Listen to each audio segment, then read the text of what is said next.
You might think I've completely lost my mind when I tell you this. We do not have laundry baskets in our house. We do not have an ironing board. We do not even have extra sets of bed sheets. I know, it sounds ridiculous. But what if I told you that letting go of those things did not make our life harder? In fact, it made it calmer. It made it simpler. And surprisingly, it made it better. Now, if you have ever looked around your home and felt overwhelmed, if you have ever felt like your home owns you more than you own it, then I want to invite you into this conversation, because this might just be the shift you have been searching for. Over the last 10 years of living intentionally as a minimalist, my family and I have let go of a lot. Not just clutter, but expectations, habits, and things we were told every home is supposed to have. And I want to walk you through 22 of those things. 22 ordinary, everyday items that we removed from our lives. And I want to share with you the peace, the space, and the sense of freedom that came with each one. So if something inside you is saying, "I'm tired of the mess, I want to feel lighter," then take a deep breath, settle in, and let's begin. 1. Kitchen and meal preparation. Let's begin in the kitchen, often called the heart of the home. It's where meals are made, conversations happen, and memories are created. But for many of us, it's also one of the most cluttered, chaotic spaces in the house. For years, I thought the answer was better organization, more shelves, more baskets, more storage. But what I discovered was this: no amount of organization can fix what is simply too much. So, we started letting go. The first things to go were the holiday-themed dishes. We had an entire bin dedicated to Christmas mugs, another for Thanksgiving platters, and yet another for Halloween bowls. They were cute. But every December, digging them out and putting them away became a chore. I found myself using the same 2 or 3 pieces and ignoring the rest. So I asked myself, what if we just kept the ones we love and donated the rest? That simple decision meant fewer dishes to store, less stress during the holidays, and more room for the moments that actually mattered. Then, I turned to our drawers and saw something else: duplicate utensils. 3 spatulas, 4 can openers, more measuring cups than we had space for. We'd accumulated them without even realizing it, but when I really paid attention, we only used the same 1 or 2 items every day. So I kept the ones that served us well and let go of the rest. Suddenly, our drawers opened smoothly. No more rummaging, no more mess. Next were the single-use gadgets: the garlic press, the banana slicer, the strawberry huller. Oh, and the avocado tool that promised to change my life. These gadgets took up space and rarely got used. And worse, they were harder to clean than the knife I would have used anyway. When we removed them, it was like breathing new air. I no longer had to fight with a cluttered drawer just to find a vegetable peeler. Then there were the cookbooks. I had collected so many over the years. They looked inspiring on the shelf. But every time I opened one, I felt a strange pressure. The beautiful pictures, the gourmet meals, the feeling that I should be cooking more creatively or more often. But the truth was, I found my recipes online, fast, easy, and exactly what I needed. I realized the books weren't inspiring me anymore. They were silently judging me. So I kept 1 or 2 favorites and donated the rest. My shelves and my spirit felt instantly lighter. And then, of course, there were the mugs. Oh, the mugs. I didn't realize how attached I was to them until I tried to let them go. Some had memories. Some were gifts. But when I looked honestly, I used the same mug every single morning. My husband had his favorite too. So we kept our daily mugs, a couple for guests, and donated the others. Now, every time I open the cabinet, I see space. I see only what we use and love. That alone brings me a little moment of peace. Simplifying our kitchen wasn't about stripping it bare. It was about choosing what stayed. And And with every item we removed, something unexpected showed up. Calm, clarity, even joy. Cooking became easier, cleaning became faster, and standing in our kitchen felt like a gift again, not a burden. It reminded me that the kitchen isn't meant to be a showroom or a storage unit. It's meant to serve the people in it. And sometimes, the best way it can serve us is by being simple. 2. Bedroom and bathroom. Now let's move into the most personal spaces in the home, the bedroom and the bathroom. These are the places where our days begin and end. They should feel restful, comforting, and peaceful. But for many years, ours didn't. They felt heavy, not because of how they looked, but because of how they made us feel. It started with the extra sheets. I used to believe we needed at least 2, maybe 3 sets of sheets for every bed. One for use, one for laundry, and one just in case. But here's the truth. We always ended up using the same set over and over. The extras stayed folded in the linen closet, rarely touched, and often forgotten. One day, I asked myself, what if we just tried using 1 set per bed?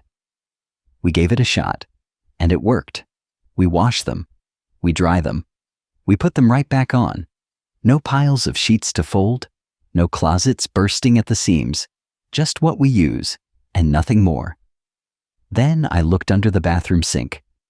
There I found a small army of tiny hotel shampoos, conditioners, lotions, and soap bars. I had picked them up from trips, thinking I'd use them one day. But that one day never came. They sat untouched for years. Keeping them didn't add value to my life. They added guilt. So I let them go. And with that, the bathroom instantly felt cleaner, calmer, and more spacious. The next area was harder, the closet. Inside were clothes from every version of myself, outfits I wore 10 years ago, jeans I hoped to fit into again, a dress I never wore but kept because it was expensive. These clothes weren't just fabric. They held expectations, pressure, regret. Every time I looked at them, I felt less confident, less capable, less kind to myself. So I made a decision. I would keep only what fit me now, the body I have, the life I live. Letting go of those someday clothes wasn't about giving up. It was about honoring the woman I am today. We also simplified our towels. We used to have stacks of them, more than we could use in a week. But those extra towels meant more laundry, more clutter, more mess. So we kept 1 towel per adult, plus a couple for guests. It felt radical at first, but in practice, it worked beautifully. When you have fewer things, you care for them better. You wash more regularly. You feel grateful for what you have. And your shelves stay neat without effort. Finally, there was the box of wall art in the closet. Pieces we had taken down years ago, but felt guilty parting with. Prints that didn't match our style anymore. Photos we never framed. And I asked myself, if I don't love it enough to put it on the wall, why am I holding on to it? I donated most of them. Now, every piece of art in our home is something we chose with intention. Something we see every day. Something that reflects who we are, not who we were. Letting go of these things wasn't about minimalism for the sake of having less. It was about creating a space that helped us rest. That's something we don't talk about enough. How much our bedrooms and bathrooms shape the way we feel, not just physically, but emotionally. A cluttered bedroom can make us anxious. A messy closet can start the day with frustration.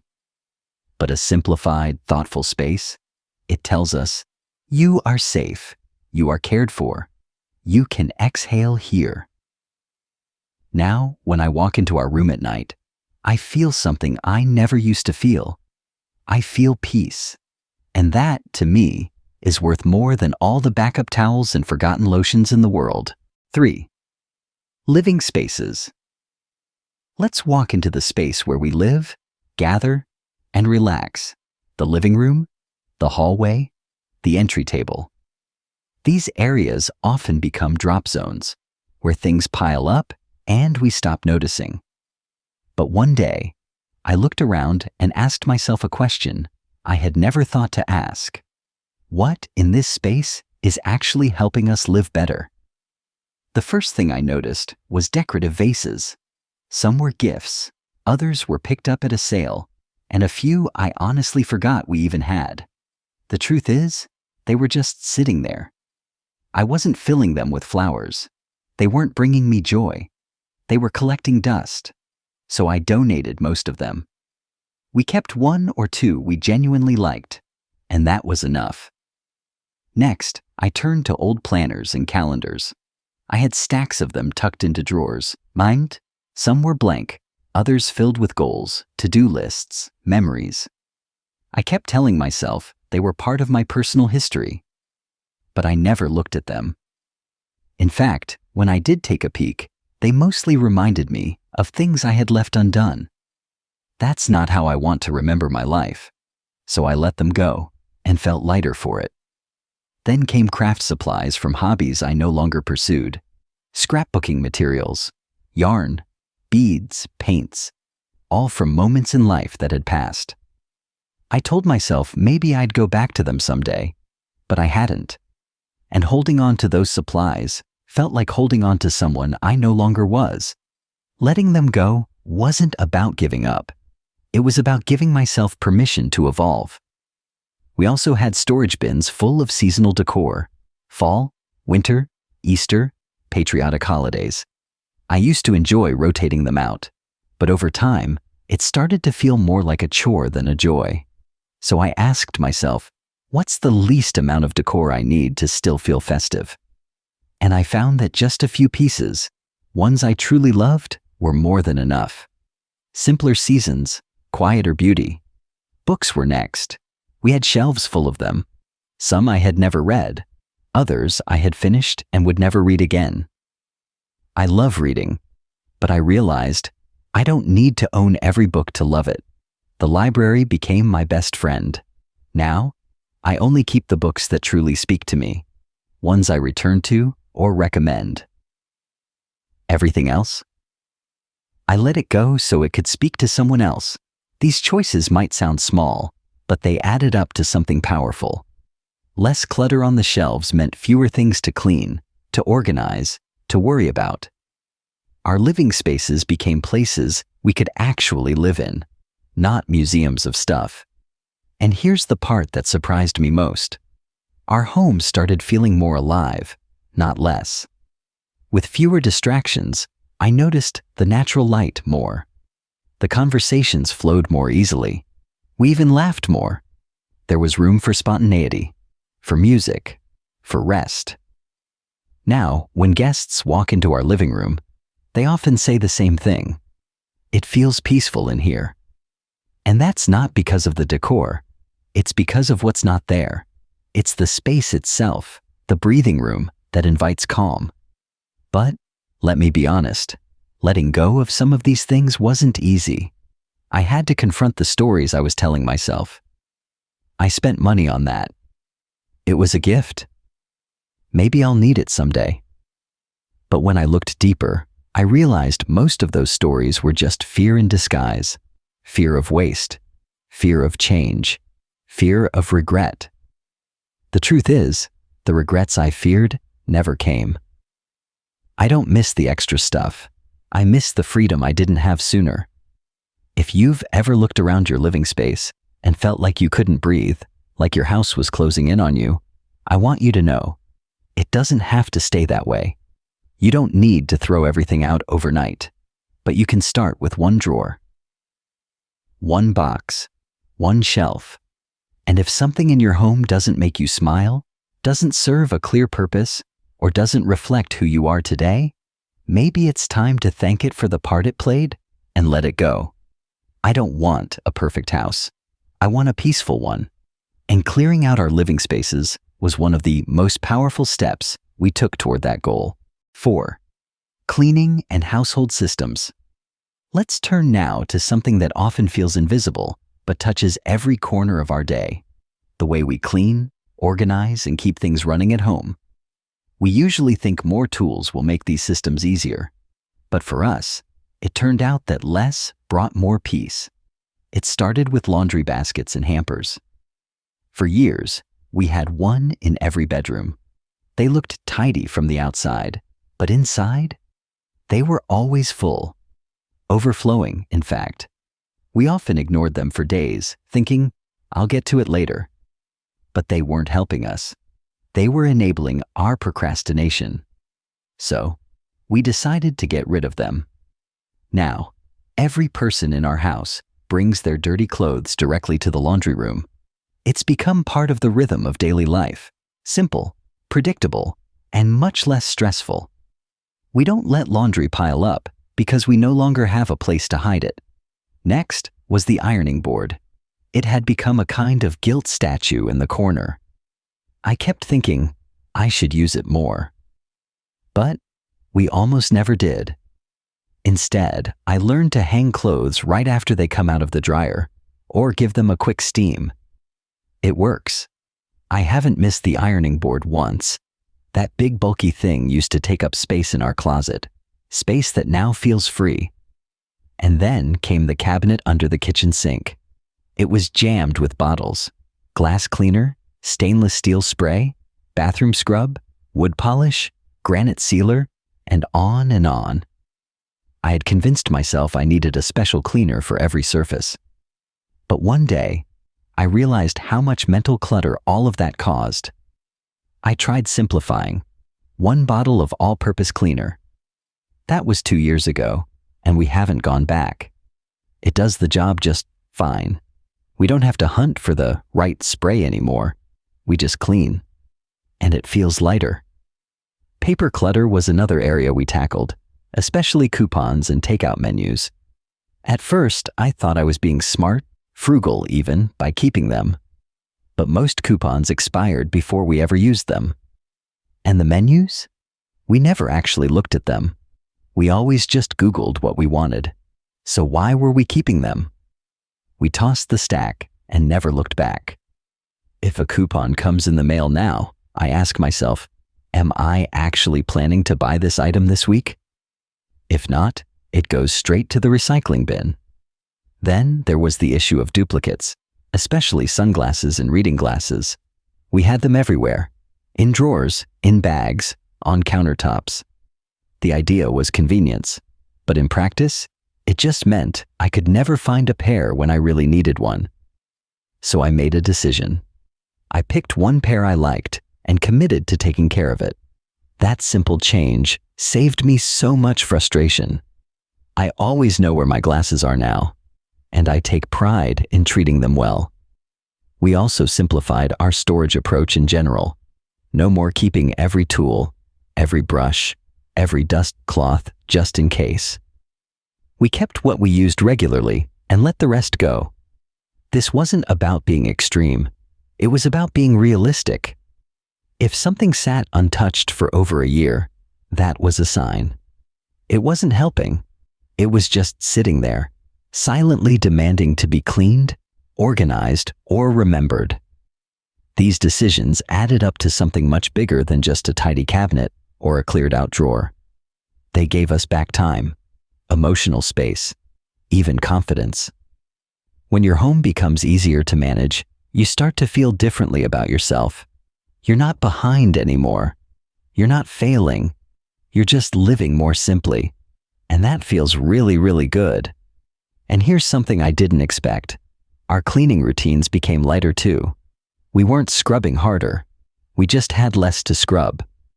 With fewer items sitting around, dusting takes less time. Vacuuming is easier. Putting things away happens faster because there's actually room to put them. If you've ever looked around and thought, I am so tired of maintaining all this, please hear me when I say, you're not lazy. You're overloaded. There is a difference. Our homes were never meant to hold so much. We were never meant to be caretakers of endless stuff. Simplifying doesn't mean you never clean.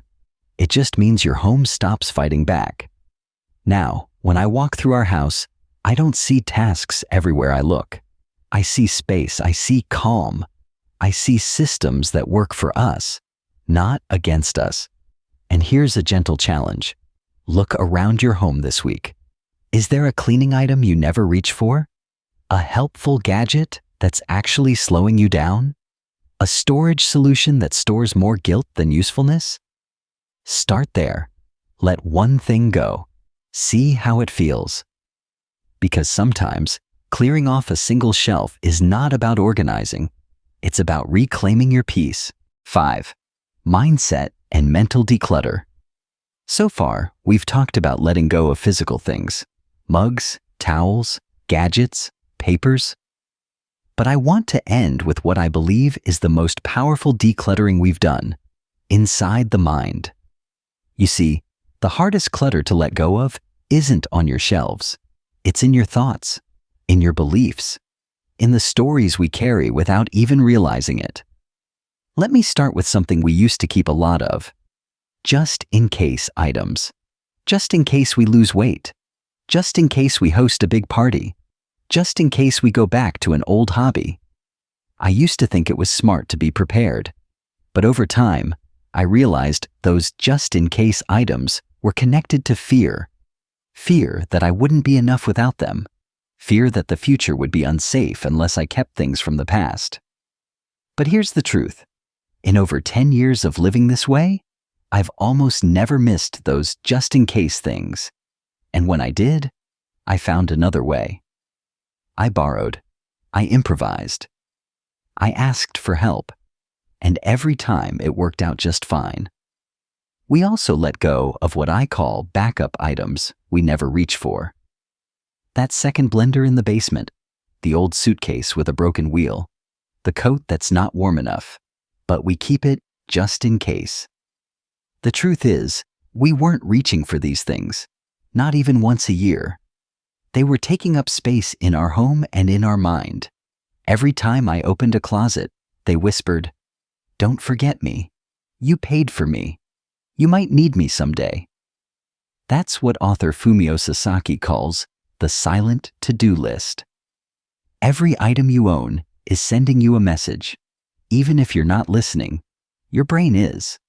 And all those little whispers, they add up. They drain your energy. They chip away at your confidence. They distract you from what matters most. So I started asking myself new questions. Questions that helped me quiet the noise. Have I used this in the past year? If not, do I know, truly know, that I will use it in the next? If I didn't have this thing, what would I use instead? Could I live without it? What's the worst that would happen if I let it go?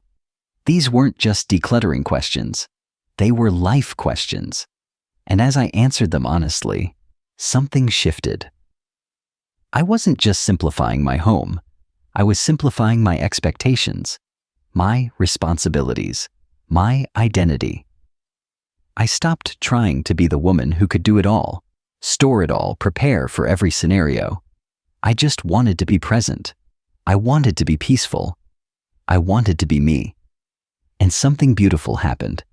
My confidence grew, not because my house was finally perfect, but because I had stopped letting stuff tell me who I was supposed to be.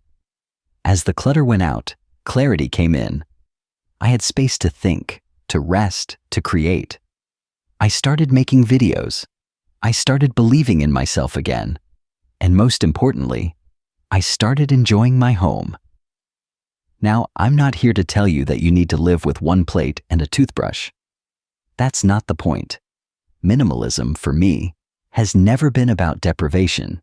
It's about liberation. It's about choosing what stays so that your heart and mind are free to focus on what matters most. I still have a phone.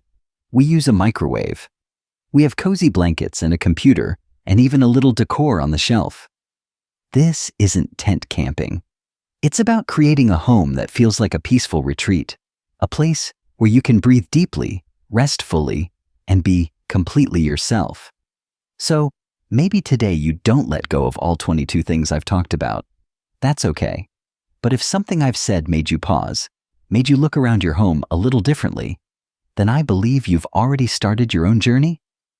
Let me leave you with this. You are not behind. You are not too late. Your home is not too far gone. One drawer cleared is progress. One shelf simplified is a win.